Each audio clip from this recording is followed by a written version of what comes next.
말씀을 여러분 잘 보시기 바랍니다. 야곱의 한탄입니다. 왜 오늘 우리는 이 야곱의 한탄을 함께 나누게 되는지 오늘 말씀을 통해서 그 은혜를 함께 누리게 되기를 바랍니다. 야곱은 형과 아버지를 속이고 형의 복을 빼앗았습니다. 야곱은 뜻하는 것 그리고 원하는 것을 이루어내고야만 하는 성미의 사람입니다. 그런데 또 그의 인생에서는 그것들이 또 다 이루어집니다. 재산이 불고 또 큰 때를 이루었습니다. 아내는 넷이나 되었고 아들들은 12명이나 됩니다. 형과 또 화해를 해서 이제 그는 아버지의 집으로 돌아갈 수 있는 길도 열렸습니다. 그의 인생에 이제는 더 이상 거칠 것이 없어 보였습니다. 하나님께서 정말 그에게 큰 복을 주신 것 같고 또 그를 언제나 함께 하시는 것이 분명하다고 느껴집니다. 그러나 하나님의 복은 여기까지가 아니었습니다. 여기로부터 야곱의 인생은 뜻대로 되는 것이 하나도 없습니다. 야곱은 형과 화해했지만 아버지의 집으로 돌아가질 않습니다. 아버지에게 받은 상처가 컸기 때문입니다. 그러나 그가 돌아가야 할 아버지 집은 하나님께로 돌아가기로 했던 그 약속의 땅입니다. 야곱은 큰 성공을 이루었지만 아버지의 집에 돌아가고 싶어 하지를 않습니다. 대신에 그는 세겜 땅에 정착했습니다. 세겜 땅은 양의 털과 양을 거래하는 고을이 있는 곳이었습니다. 양떼가 많았던 야곱은 바로 그곳에서 큰 부자가 되려고 했던 것입니다.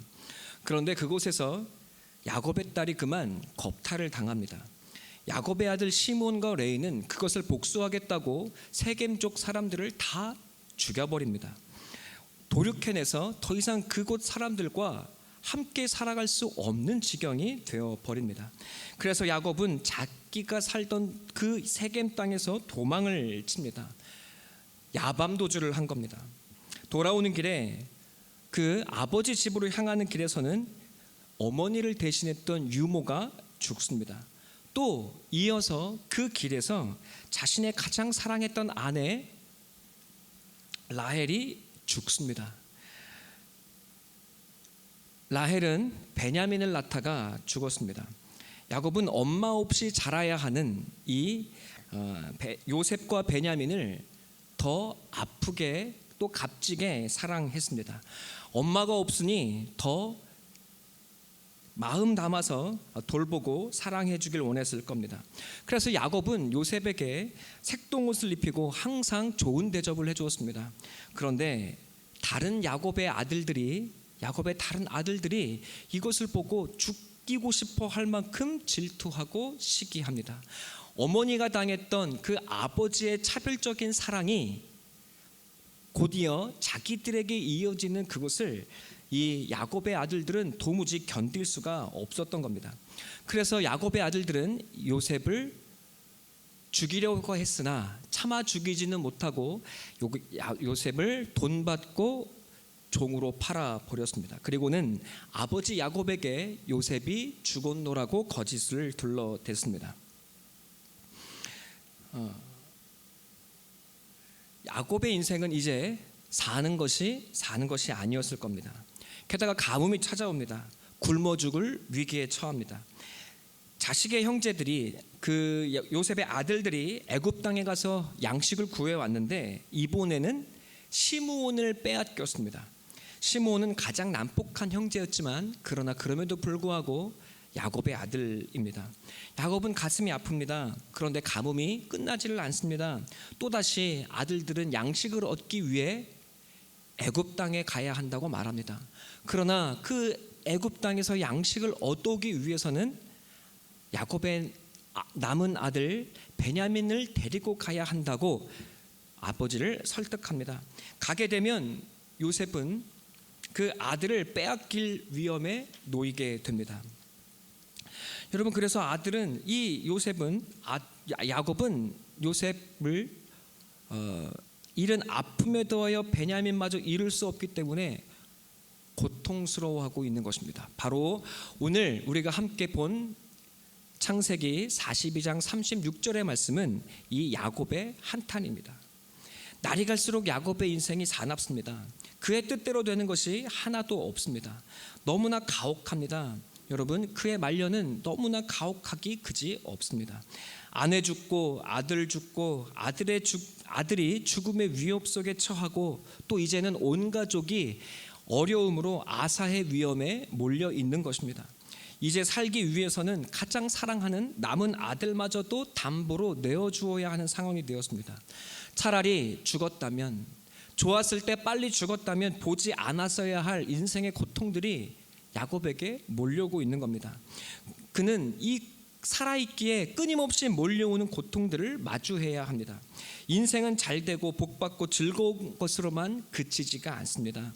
때로 사는 것이 죽는 것보다 어렵습니다. 우리는 이 현실, 오늘 창세기 42장 36절에서 야곱이 한탄하고 있는 이 야곱의 울부짖음을 보면 이제는 더 이상 야곱이 하나님께 복받은 사람이라고는 보여지지가 않습니다.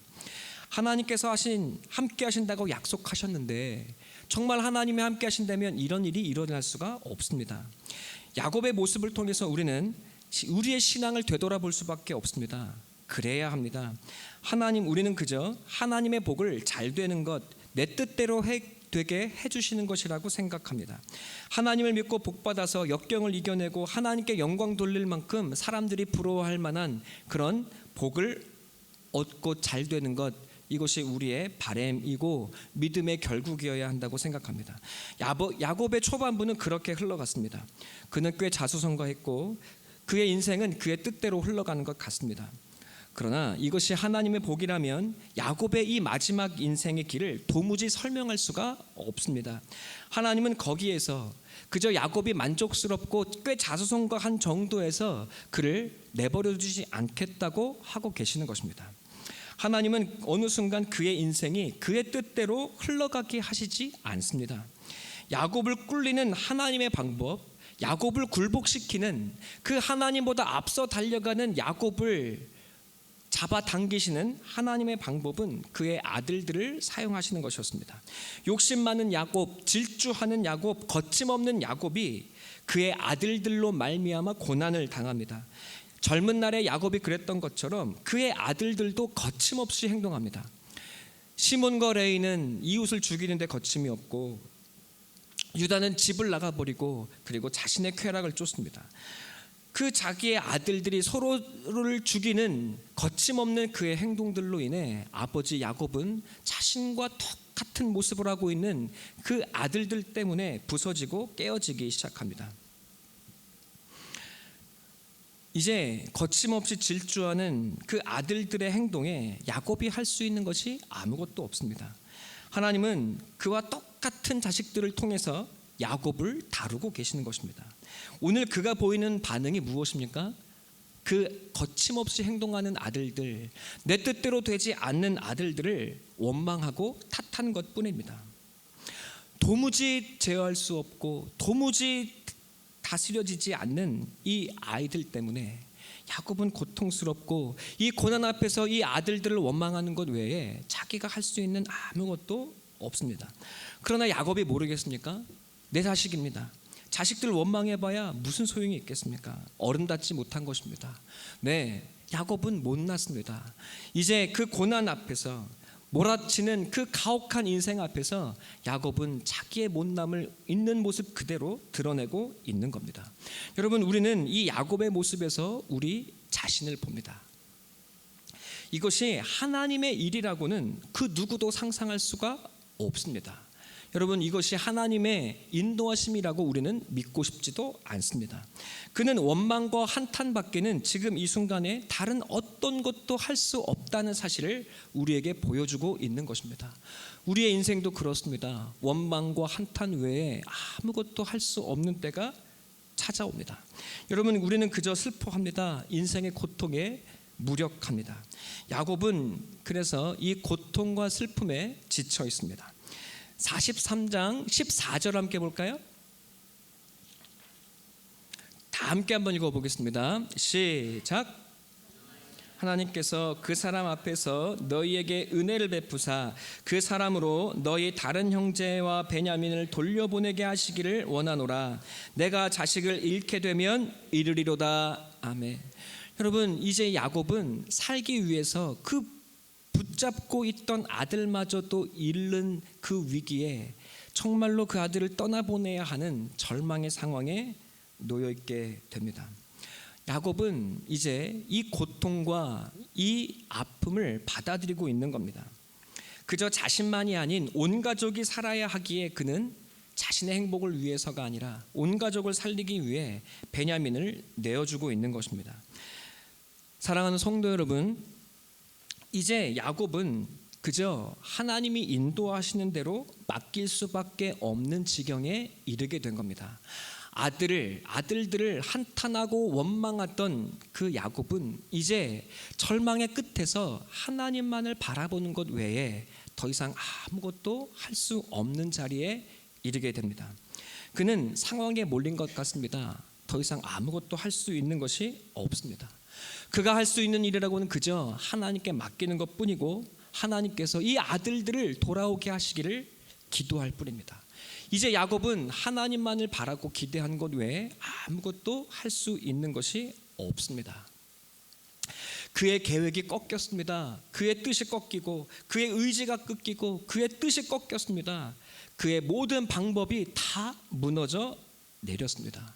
사랑하는 성도 여러분, 그러나 여기에 하나님이 도무지 함께하는 사람이라고 생각할 수 없는 이 망한 자리에 하나님이 함께하고 계십니다. 가장 절망적인 상황이 바로 하나님이 인도하시는 때입니다. 나의 끝이 오니 나의 방법이 다 무너지니 하나님이 일하시기 시작합니다. 위기를 만나 드러나 버린 이 못난 모습 속에 하나님은 이 못난 놈아 하고 질책하시는 것이 아니라 하나님께서 자기의 얼굴을 드러내시는 은혜의 역사를 펼쳐가기 시작합니다. 야곱이 승승장구할 때, 그래서 저 사람은 하나님께 복받은 사람이라고 인정을 받을 때에는, 그러나 야곱은 하나님께로부터 멀리 떠나가는 길을 걸어갔습니다. 그러나 오늘 야곱, 원망과 한탄 외에는 아무것도 할 수 없고 하나님께 버림받은 것 같다고 여겨지는 바로 이 자리가 하나님이 인도하시는 때라고는 그는 절대로 상상하지를 못했습니다. 야곱이 절망하고 무너지고 하나님도 없고 저주받은 것처럼 여겨지는 그때가 바로 하나님이 분명히 인도하시며 그와 함께 하시고 있는 때입니다. 보이지 않을 뿐입니다. 우리의 눈과 우리의 시야와 우리의 수준으로는 그것이 느껴지지 않을 뿐입니다. 이것이 하나님께서 일하시는 방법입니다. 오직 기도로만 보입니다. 오직 믿음으로만 보여집니다. 우리가 믿는 하나님의 일하심이고 또 우리가 믿는 신앙의 역설입니다. 하나님께서 이런 역설을 통해서 이루고자 하시는 것이 무엇입니까? 교만하고 뜻대로 되는 것, 뜻대로 이루어지는 하나님을 언제나 앞서갔던 야곱을 하나님은 온전한 사람으로 빚어가시는 것입니다. 자기 뜻대로 살아가고 남을 속이고 남을 넘어뜨리고 자기의 야망을 이루기 위해 거침없던 야곱, 그러나 하나님은 그의 인생이 그의 뜻대로 되게 내버려 두지 않으십니다. 하나님은 그를 하나님의 손에 길들여지고 그를 가족을 사랑하고 품는 보듬어 품을 줄 아는 치유자가 되게 하시는 것입니다. 고난 속에 살아야 할 이유가 있다고, 이 고난이 도리어 하나님께서 당신의 사람을 빚어가시는 하늘의 방법이라고 우리에게 말씀하십니다. 야곱은 이 하나님의 이론 말할 수 없는 일하심과 역사가 무엇인지를 우리에게 보여주는 한 사람이 되어져 갑니다. 고난이 온다고 감당할 수 없는 슬픔이 있다고 버려진 인생이 아니랍니다. 하나님이 버리고 포기한 인생은 없다고 말씀하십니다. 여러분, 바로 거기에서 하나님이 일하십니다. 남을 넘어뜨리던 야곱이 하나님이 사랑하여 이길 수 없는 이스라엘로 변화되기 시작합니다. 그가 잘나서가 아닙니다. 그가 사랑받을 만한 자질이 있어서가 아닙니다. 그는 야곱입니다. 남의 것을 빼앗아야만 하는 사람입니다. 그러나 그렇게 연약하고 그렇게 속이는 것 외에 아무것도 할 수 없는 그 한 사람을 하나님은 사랑하고 당신의 사람으로 선택하여 부르고 계십니다. 야곱이 모았던 그 모든 재산들 어떻게 되었을까요? 그가 평생 움켜쥐려고 했던 그의 성공은 어떻게 되었을까요? 여러분, 가뭄 몇 년에 아무 의미 없고 소용없는 것이 되어버리고 맙니다. 그의 잘난 12아들들 어떻습니까? 그 12아들들 때문에 야곱의 마음은 산산이 부서져 내립니다. 야곱이 가진 4명의 아름다운 아내들 때문에 야곱은 평생 편할 날이 없습니다. 야곱이 쥐려고 했던 모든 것이 다 물처럼 빠져나갑니다. 그러나 그 인생을 통해 야곱은 하나님의 손에 쥐어집니다. 하나님께 붙들린 인생이 되어져 갑니다. 그는 정금같이 빚어집니다. 이 고난의 순간에 그는 기도할 수밖에 없어 하나님께 기도하고 또 그 기도 속에서 하나님의 뜻을 아는 사람으로 빚어져 갑니다. 그래서 이 12명의 아들들을 끝끝내 한 사람 한 사람 불러 앉혀놓고 하나님의 뜻으로 예언하며 기도하며 그 인생을 예언할 줄 아는 기도의 아버지로 변화되기 시작합니다. 여러분, 자기의 욕망을 이루려 했던 야곱이 이제 하나님의 뜻으로 기도하는 기도의 아버지가 되어 있습니다. 야곱이 하나님께서 사랑하여 이길 수 없는 이스라엘이라는 이름으로 부름을 받습니다. 주 안의 사랑 성도 여러분, 그 야곱의 인생이 어떻게 되어졌습니까? 그는 그저 이 절망과 아픔의 순간에 자신의 아들들과 자신의 삶과 이 가족을 하나님께서 함께 해주시기만을 기도할 수밖에 없습니다. 그가 무너지고 자신의 방법이 이제 더 이상 아무런 힘도 쓸 수 없다고 여겨지는 그 순간, 여러분, 그러나 우리는 43장으로부터 펼쳐지는 하나님의 구원의 역사를 보게 됩니다.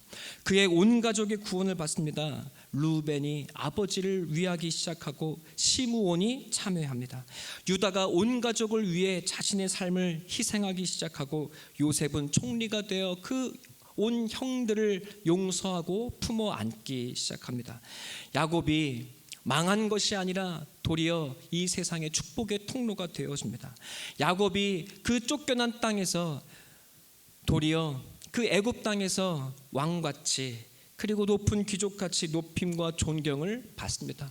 위대하고 훌륭한 아들을 키워낸 위대한 아버지라는 칭호를 받습니다. 그의 온 가족이 깨어지고 부서졌던 온 가족이 하나님의 축복의 통로가 됩니다. 서로 죽일 듯 싸웠던 콩가루 집안이 하나님의 손에 붙들려져서 하나가 되고 온 세상을 구원하고 온 세상에 그리스도 하나님의 축복을 가져오는 축복의 통로로 변화되기 시작합니다. 인생 모를 일입니다. 중요한 것은 나의 바람이 이루어지는 것이 아닙니다. 하나님은 나의 바람이 이루어지는 삶을 살도록 내버려 두겠다고 하지 않으십니다. 하나님은 우리를 붙들고 우리를 빚어가시겠다고 말씀하고 계십니다. 내 생각과 내 뜻과 내 방법이 무너지게 하신답니다. 그러나 거기에서 하나님의 손에 붙들려지고 하나님을 향해 기도하는 기도의 사람이 되고 하나님의 역전이 하나님의 역사가 그것으로부터 시작되리라고 말씀하고 계십니다. 하나님께서 기뻐하시고 원하시는 것은 우리 한 사람 한 사람이 하나님 손에 붙들려진 이 땅을 살리는 축복의 사람이 되게 하는 것이라 말씀하고 계십니다. 이제 우리 예수 믿는다는 것이 무엇인지를 생각해 보십시다. 많은 사람들이 예수 믿는 것을 그저 편안한 삶을 얻고 누리고 남들 부러워하는 행복을 얻는 것이라고 생각합니다. 여러분, 그래서 교회 와서 울부짖고 기도하고 울부짖고 하나님을 찾습니다. 여러분, 그렇게 기도해서 하나님께 내가 원하는 삶을 얻어내겠다는 겁니다. 여러분, 그건 틀린 것은 아니지만 너무나 인간적인 수준입니다. 그건 그저 종교입니다. 예수 믿는 건 종교가 아닙니다. 예수 믿는 건 현실이요 살아계신 하나님을 만나는 일입니다. 살아계신 하나님 손에 붙들려지는 것을 경험하는 일입니다. 만만하지 않습니다. 아무리 설명해도 세상은 이것이 무엇인지를 알지 못합니다. 예수가 십자가에서 처절하게 십자가에 못 박혀 죽임을 당합니다. 사람한테 죽임당한 신이 세상에 어디에 있습니까? 신의 자격이 없는 겁니다. 우리를 행복하게 해줘야지 왜 우리 손에 죽습니까? 여러분, 그런데 우리는 이 예수를 믿습니다. 그리고 심지어 이 예수를 하나님이라고 믿습니다. 요새 꽤나 유명한 천공스승이라는 사람이 예수가 미련해서 죽었다고 조롱하는 것을 보았습니다. 여러분, 십자가에서 죽임당하고 실패하고 망한 예수가 바로 기독교의 하나님입니다. 여러분, 이 역설을 세상은 이해하지 못합니다. 이 십자가에서 예수님은 하나님께마저 또 버림당했노라고 엘리 라마 사박단이라고 외치셔야 했습니다. 이것이 우리가 때때로 믿음의 길에서 경험하는 일입니다.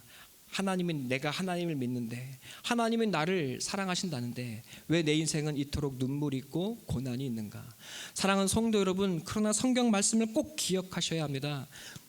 내가 잘 나가고 있는 것 같고, 내가 성공하고 있는 것 같고, 내가 꽤나 괜찮은 사람이라고 여겨질 때에는 여러분, 하나님께로부터 우리는 점점 더 멀어지고 있는 겁니다.